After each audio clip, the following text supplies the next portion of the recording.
Hi, this is Paula J. Welcome to Microsoft Ignite. We are here with our special guests, Mark Russinovich and Raymond and Rick. Thanks so much for joining us.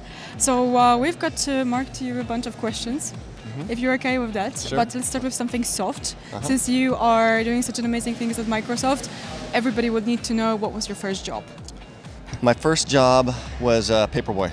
Okay. Where I had to get up before school at 4:30 in the morning, had a route through the nearby neighborhoods on my bike, and come back just in time to get ready for get to school. Do you still wake up at the time? Do I? No, I wake up a little bit later, 5:45 now. Okay, great. And how did you spend your summertime? Seattle's weather's generally pretty good in the summer, except when the smoke came over from from the east. But I spent a lot of time hiking.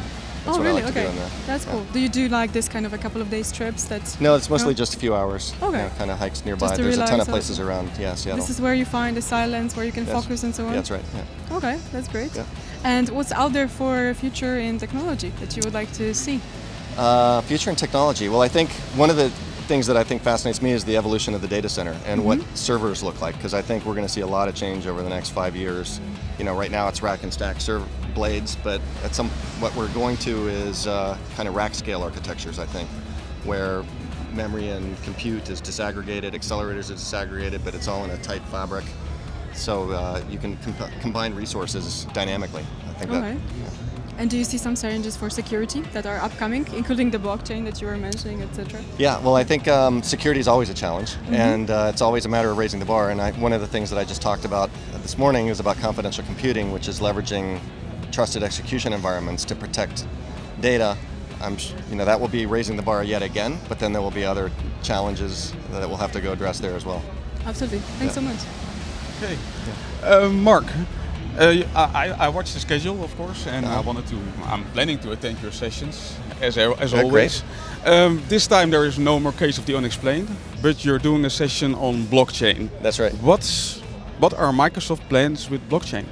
So we've got a big program on blockchain. I think one of the exciting things that we've got is something called Azure Blockchain Workbench, which lets a company just take their smart contract code and deploy it to us. We'll stand up the blockchain network, the ledger, create web APIs, create a portal where you can go interact with the smart contract. It takes all of the grunge work out of having to stand up an enterprise blockchain application. So it will be a service to companies that need blockchain technology. That want to use blockchains. And it's actually already out in preview form, and we've got several customers, including one that Satya mentioned in the keynote on Monday, Buhler, which is one of the largest grain suppliers in the world, that is building applications on top of it. My other question. My favorite story about me and you is about you being able to fix Process Explorer for me to do a session. You are very much involved with system internals. What's the future for system internals? Sure. Well, I'm still involved with it. I still am the primary author of the tools. I've spent less time on it as I've gotten more into Azure. So you'll see the rate of change is much less frequent. But one of the things that I've just done, coincidentally, is hire somebody that has been contributing to Sysmon, one of the newer tools. And he's been doing such a great job, and he's so passionate about the tools and has offered to help on other ones that I've hired him to be somebody that can help me get sysinternals, keep it going. Okay. So you've moved now from sort of Windows deep dive, sysinternals deep dive. You're very much Mr. Cloud. We do a lot of work, the three of us, with people who are looking to move to the cloud, build new systems in the cloud. What do you think is the most important piece of advice you could give to somebody who needs to start looking to develop applications at the same kind of cloud scale as yourselves, for example? I would say that understanding distributed systems, if you really want it to be the person that is creating the at-scale service, understanding distributed systems and the ways that distributed systems can fail. I think that is one of the lessons that a lot of our developers, as they come into Azure, learn the hard way, is if you don't think about the ways that things can fail, then you're going to miss them, and then the cloud, when you're running at a scale, you're going to run into every single kind of possible failure at some point. And so that and logging, generating enough logging from your application so that if something does go wrong, that you can figure out what happened from the logs, because in some cases, rare event is an event that will happen in the cloud, and it's very hard to reproduce it. Yeah, that makes sense. So a bit more of a left fielder then. Yeah. You've got a new project. You need to assemble a dream team of nerds. I'll let you pick from any time, any place. Who do you pick? So these are developers that I want to pick, or is it like starting a business? It's a team for a new project in Microsoft. Yeah. I guess in my head it was like you remember when NT started and, Yep. and they brought this wonderful range of people in from all over the place to build NT. Yeah. You've got to do something. It's that big. It's that hard. Who do you pick? Well, I think you mentioned NT, Dave Cutler, one of the greatest coders of all time, creator of Windows NT and VAX VMS. I'd pick him. Probably Linus. He's a pretty good developer, I think. Yeah.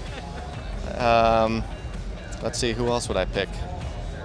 I think we'd want somebody that could be our CEO, a business guy. I'd pick Satya. Okay. Okay, that sounds like a good dream team, actually. Yeah. So one last question then. So on stage, I know you've just announced the latest global Azure Bootcamp. And Mr. Martenson is lingering over there with his wonderful hair. Mm-hmm. I just really wanted to ask you, it's so great that Microsoft support these kind of endeavors. What does it mean to Microsoft and to you to have that great team of advocates and evangelists who are supporting you and talking about the technology? Yeah, well, it means the world to us. I mean, this is why you see us investing so much in supporting them and showing them that we trust them and bringing them in, sharing information that we don't share even with the outside world because we consider them part of the family. They magnify our message, and there's nothing more credible than having somebody that is not from Microsoft talk about Microsoft technologies and talk about the way they can help people. Okay, well. And since we're on Microsoft Ignite, what is your favorite Microsoft Ignite speaker, or what sessions would you recommend? Favorite Ignite speaker?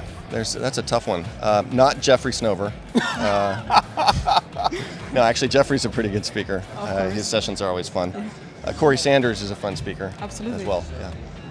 I had a chance actually to have an interview with Corey yesterday. Yeah, and you, by the way, too. You're a good speaker too. Oh, thank you. Thank you. I wasn't asking for that, Thank you so much.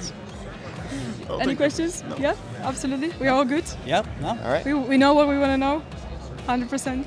Well, we could talk all day, right? But at some point somebody's going to come on and grab you and take you away because you're a busy man. Yeah. So, no, it's been a pleasure talking to you. It's been a fun interview. Pleasure. Yeah. Thank you very much for taking the time. Thanks, Rick. Thank you so much. Thank you.